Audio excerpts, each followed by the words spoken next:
하나님은 말씀 한마디로 온 세상을 창조하셨습니다. 좋았더라, 좋았더라, 심히 좋았더라. 정말 선하고 아름다운 세상이었습니다. 하나님은 이 아름다운 세상을 유지 보존하기를 원하셨습니다. 그래서 천체 운행을 통해서 온 우주를 주관하시고 사람을 통해 모든 만물을 다스리기로 작정하셨습니다. 해, 달, 별의 질서, 조화, 위엄, 영광은 대단한 것이죠. 해, 달, 별을 신으로 섬기지 않은 나라와 민족이 없을 정도입니다. 사람은 또 어떻습니까? 더 영광스럽습니다. 만물의 영장으로서 창조의 면류관으로서 오직 사람만 하나님의 형상을 받았으며 하나님보다 조금 못하게 하시고 영화와 존귀로 관을 씌우셨습니다. 하나님의 대리통치자, 하나님의 동역자, 하나님과 함께 승리의 안식에 들어갈 예비 승리자, 천사도 흠모할 만한 지위를 받았습니다. 여기까지가 1장의 이야기였죠. 그런데 2장에 오면요, 사람 창조 이야기가 한 번 더 나오는데 여기는 분위기가 좀 다릅니다. 여러분 7절 한번 보십시오. 2장 7절 우리 같이 한번 읽을까요? 시작. 여호와 하나님이 땅의 흙으로 사람을 지으시고 생기를 그 코에 불어넣으시니 사람이 생명이 된지라. 아멘. 먼저 사람을 흙으로 지으셨다, 그렇게 말씀합니다. 흙이라니요, 흙은 부서지기 쉬운 진료입니다. 본질적으로 응집성이 약해서 단단하지 못합니다. 하나님은 사람을 지으시되 하나님처럼 막강한 존재로 짓지 않으시고 그에게는 하나님의 형상이 있지만 근원적으로 연약해서 무엇인가를 의지하도록 지으셨습니다. 시편 103편에는요, 다윗이 하나님이 자신을 불쌍히 여기는 근거를 찾았다, 이렇게 노래합니다. 아버지가 자식을 긍휼히 여김같이 여호와께서는 자기를 경외하는 자를 긍휼히 여기시나니 이는 그가 우리의 체질을 하시며 우리가 단지 먼지뿐임을 기억하심이로다. 하나님이 왜 나를 이렇게 불쌍히 여기실까? 하나님이 왜 이렇게 인간을 너그럽게 대하실까? 이는 그가 우리의 체질을 아시며 우리가 단지 먼지뿐임을 기억하심이로다. 인간의 체질이 흙이라는 거, 먼지라는 거, 연약하다는 거, 하나님이 그것을 나를 불쌍히 여기는 근거로 삼으신다는 것입니다. 그래, 넌 연약하지. 마음엔 원이지만은 역시는 약하지. 우리를 긍휼히 여기신다는 것입니다. 게다가 7절 뒷부분에는요, 생기를 그 코에 불어넣으시니 사람이 생명이 되었다 말씀합니다.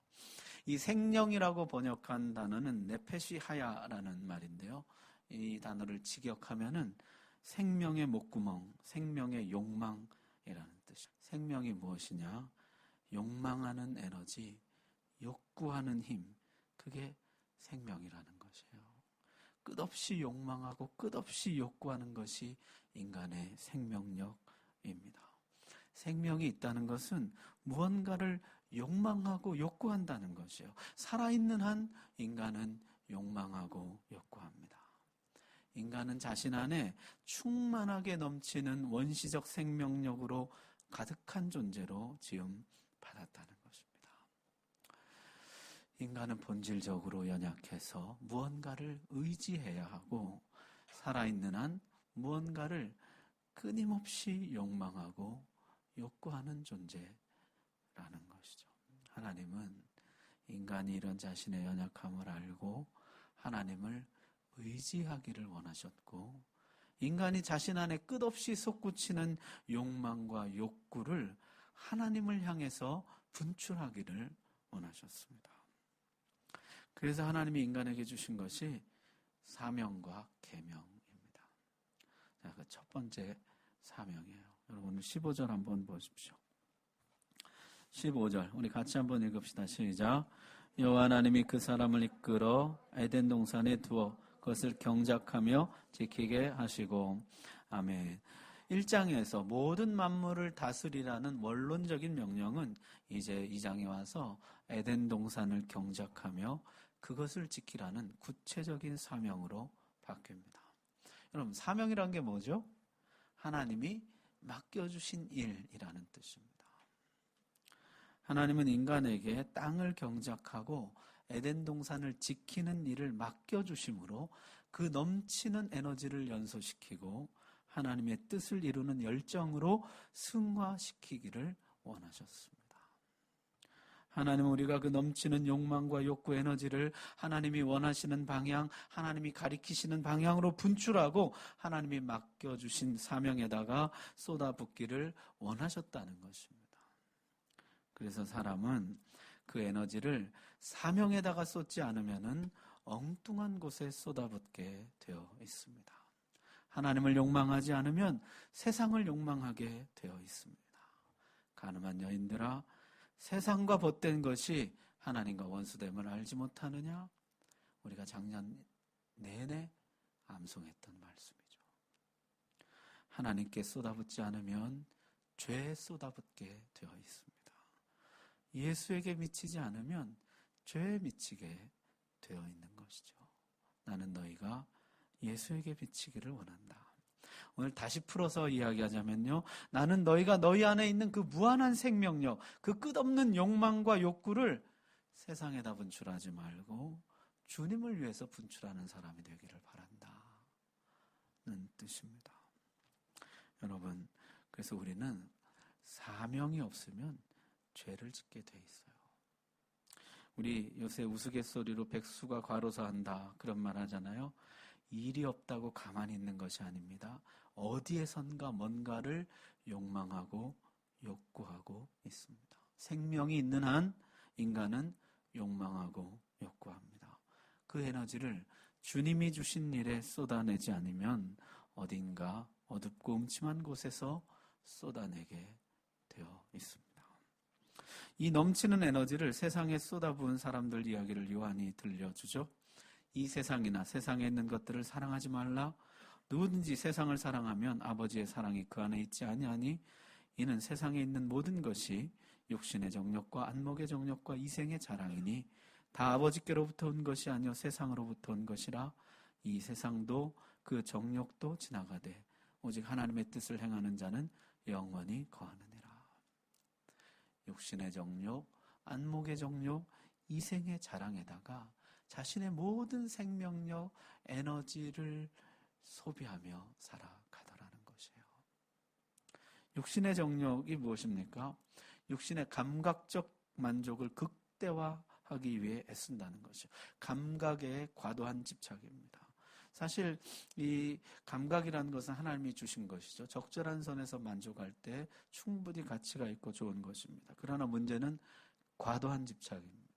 식욕, 성욕, 명예욕, 탐욕, 과도하게 집착할 때 우리는 거기에 우리의 모든 에너지를 소진하게 된다는 것이죠. 세상 물건을 쓰는 자들은 다 쓰지 못하는 자 같이 알아. 이 세상의 외형은 지나갑니다. 적당히 쓰면은 만족하라는 것이죠. 너무 집착하지 말고 지나가는 것 같이 지나가는 것. 그리고 우리의 에너지를 주님을 향해 쏟아내는 것. 그것이 중요하다는 것입니다. 두 번째는 안목의 정욕이죠. 직역하면 눈들의 정욕입니다. 다시 말하면 잘 보이고 싶은 마음이에요. 바리새인들이 예수님께 그렇게 책망을 받으면서도 외식을 버리지 못한 이유가 무엇입니까? 이 잘 보이고 싶은 마음, 허영 때문이거든요. 그래서 구제할 때마다 나팔을 불고, 금식할 때마다 표를 내고, 기도할 때 거리 어귀에서 큰 소리로 기도하는 것입니다. 사람들이 나를 괜찮은 사람으로 봐주기를 원하는 마음 때문이에요. 중심을 보시는 하나님 앞에 산다 하면서도 사람들에게 잘 보이고 싶은 마음이 떠나지 않고 결국에는 사람들한테 잘 보이는데 자신의 에너지를 낭비하면서 살아가더라는 것이에요. 사람들에게 잘 보이고 싶은 마음이 우리를 위선과 거짓과 가식으로 몰아가고 모르는 것도 아는 척, 없는 것도 있는 척, 하고도 안 한 척, 우리 내면을 황폐하게 하고 거기로부터 오는 거짓된 만족감에 사로잡혀 살아가게 만들더라는 것이에요. 하나님 중심을 보십니다. 내 중심을 온전하게 올려드는 일에 에너지를 쏟아야지 포장하는 일에, 보이는 일에 에너지를 낭비하지 말라는 것이죠. 세 번째는 이생의 자랑입니다. 자기 영광이죠. 자기 영광이라는 것은요, 참 묘하게도 일정 부분 다른 사람의 영광이나 하나님의 영광을 훼손해야만 내 영광이 나타나게 됩니다.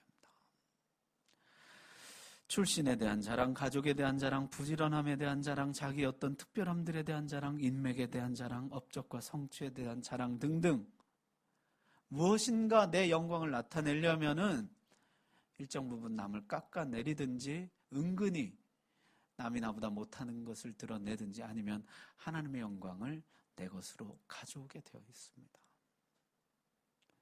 네가 가진 것 중에 받지 않은 것이 무엇이뇨? 다 받은 것뿐이라면 네 자랑이 무엇이뇨? 엉뚱한 일에 에너지를 쏟아붓는다는 것이요. 사명을 잃어버린 사람은 육신의 정욕, 안목의 정욕, 이생의 자랑을 끝없이 욕망하고 추구하며 살아간다는 것입니다. 노아 홍수에 하나님이 이런 말씀하시죠. 땅이 있을 동안에는 심음과 거둠과 추위와 더위와 여름과 겨울과 낮과 밤이 쉬지 아니하리라. 인간의 끝없는 욕망과 욕구를 분출할 방향으로 하나님이 맡겨주신 사명, 일을 주셨는데 인간이 그 일에는 관심이 없고 죄 짓는 일에만 열중하니 내가 그 에너지를 분산시킬 것이다. 심음, 거둠, 추위, 더위, 여름, 겨울, 낮과 밤이 쉬지 아니하리라. 여러분, 우리 그런 말들 하잖아요. 산전수전 다 겪는다고. 산을 넘으면 또 산이 나와요. 물을 지나면 또 물이 나온다고요. 인생이 심음, 거둠, 추위, 더위, 여름, 겨울, 낮과 밤이 쉬지 않습니다. 중심을 지키고 사명에 몰두하지 않으면은 인생이 정신없이 흘러갑니다. 내 앞에 주어진 일들을 해결하다 보면, 처리하다 보면 어느샌가 인생이 다 지나가고 없다는 것이에요. 하나님이 주신 일에 내 생명력을 쏟아부으라. 여러분, 그래서 건전한 기독교 신앙은요, 직업을 생계 유지의 수단으로만 여기지 않습니다. 가치를 창출하고 인간 생활의 유지와 발전을 돕는 일은 하나님이 우리의 넘치는 에너지를, 우리의 생명력을 쏟아부으라고 주신 에덴 동산이며 사명입니다.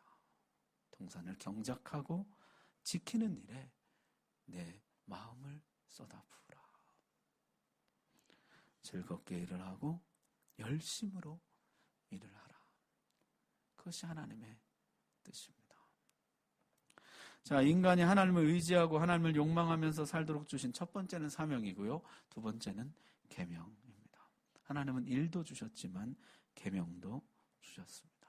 하나님이 주신 계명은 자유와 금지 두 가지였죠. 넘치는 에너지를 마음껏 발산해도 좋다는 자유와, 그러나 하나님이 주신 울타리 안에서 해야 한다는 금지였던 것이에요. 여러분 16절 17절 한번 보십시오. 우리 같이 한번 읽읍시다. 시작. 여호와 하나님이 그 사람에게 명하여 이르시되 동산 각종 나무의 열매는 내가 임의로 먹되 선악을 알게 하는 나무의 열매는 먹지 말라. 내가 먹는 날에는 반드시 죽으리라 하시니라. 아멘. 동산 각종 나무의 열매는 임의로 먹을 수 있다. 어떤 나무라도 좋고 어떤 열매라도 좋다 하셨습니다. 그러나 하나님이 정한 선을 넘어가서는 안 된다. 그것이 하나님 주신 계명입니다. 아담은 마음껏 자유를 발산하고 만끽할 수가 있습니다. 그러나 넘치는 야생적 생명력을 절제하면서 울타리 안에서 누려야 하는 것이죠. 하나님이 금지하신 열매는 에덴 동산 중앙에 탐스러운 열매의 모습으로 서 있습니다. 아담의 삶이 이루어지는 한복판에 바로 그 나무가 서 있는 것이죠. 아담은 그 나무를 볼 때마다 자신 안에서 끊임없이 솟아나는 욕망과 대면해야 했을 것입니다. 만지고 싶고 먹고 싶고 선을 넘어서 내 마음대로 하고 싶은 욕구가 강렬하게 올라왔을 것입니다. 나의 이 넘치는 생명력을 금지된 나무가 아니라 허락된 나무에 쏟아야 한다. 그게 아담에게 주어진 계명인 것이죠. 하나님은 아담을 처음부터 어떤 유혹에도 흔들리지 않는 강철 같은 인간 완전체로 만들지 않으시고 작은 유혹에도 흔들릴 수 있지만 하나님의 계명을 따라서 스스로 참고 절제하며 자신을 다스리며 온전해지도록 만드셨습니다. 따라서 아담은요, 하나님의 계명에 순종해서 점점 하나님의 형상으로 충만한 사람, 하나님을 닮은 사람이 될 수도 있었고, 반대로 하나님의 계명을 어기고 하나님의 형상을 잃어버리고 자기 형상으로 충만한 사람, 하나님을 거역하고 대적하는 사람이 될 수도 있었습니다. 모든 것을 먹어도 좋다는 무한대의 자유와 이것을 먹지 말라는 한 가지 금지. 여러분 어땠을까요? 쉬웠을까요? 어려웠을까요? 여러분들은 어떠십니까? 하나님이 여러분에게 주신 무한대의 자유와 한 가지 금지가 있다면 여러분들은 어떠세요? 주체할 수 없는 욕망 덩어리였던 아담에게 선악과를 먹지 말라는 단 한 가지 금지 조항은 동산의 다른 모든 실과를 마음껏 먹어도 좋다는 무한대의 자유를 대수롭게 여기지 않을 만큼 크게 다가왔을 것입니다. 임의로 먹을 수 있다, 마음껏 먹을 수 있다, 확실히 먹을 수 있다, 그 충분하고도 넘치는 자유마저도 금지 명령을 상쇄시키기에는 역부족이었을 것입니다. 아담은 99의 자유와 1의 금지를 두고서도 자유보다는 억압을 느끼는 존재였습니다. 만약 아담이 선악과를 먹지 않았더라면 그는 생명나무 열매를 받았을 것입니다. 영생을 누렸을 것입니다. 저 뒤에 가면 요한계시록에 이 생명나무 열매가 다시 나옵니다. 귀 있는 자는 성령이 교회들에게 하시는 말씀을 들을지어다. 이기는 그에게는 내가 하나님의 낙원에 있는 생명나무의 열매를 주어 먹게 하리라. 이기는 그 악을 용납하지 않고 유혹과 시험을 이긴 자에게 생명나무 열매를 주겠다. 영생을 주겠다 약속하십니다.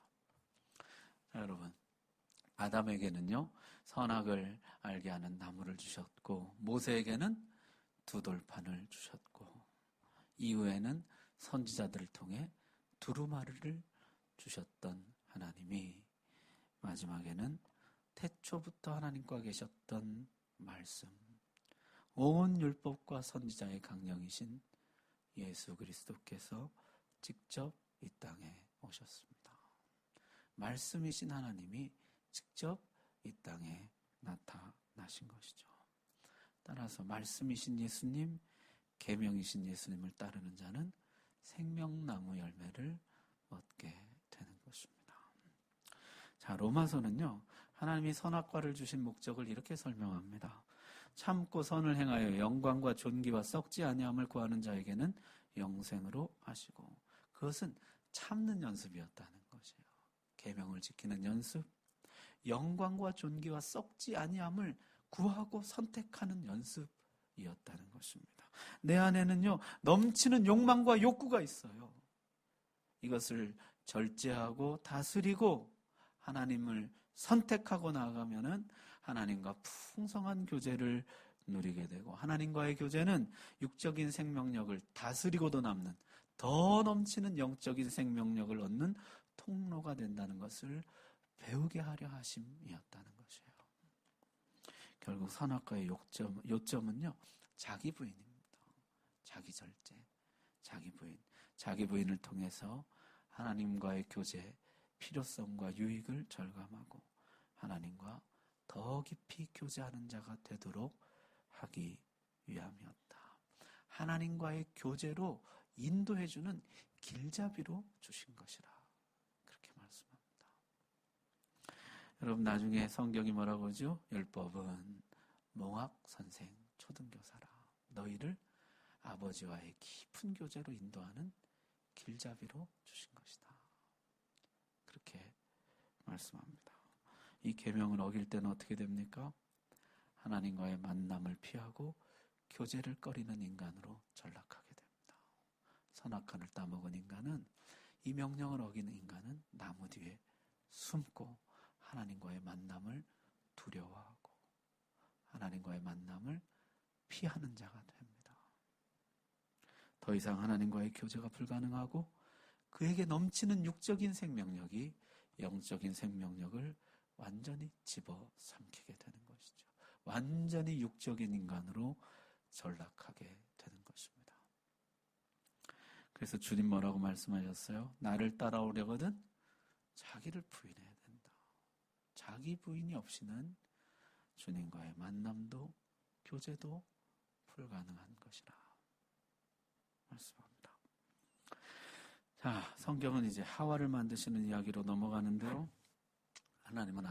하나님은 이 본질적으로 연약한 인간이 하나님만 의지할 수 있도록, 넘치는 욕망 덩어리인 인간이 하나님이 주신 사명과 계명에 집중할 수 있도록 돕는 배필을 만드십니다.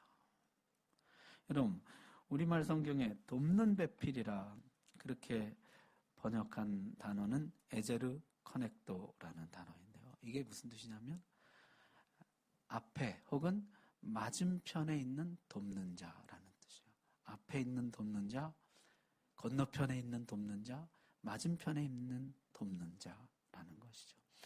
나와는 다르게 보는 관점을 가지고 건너편에서 나를 보아주며 나를 돕고 보충하는 사람이라는 뜻입니다.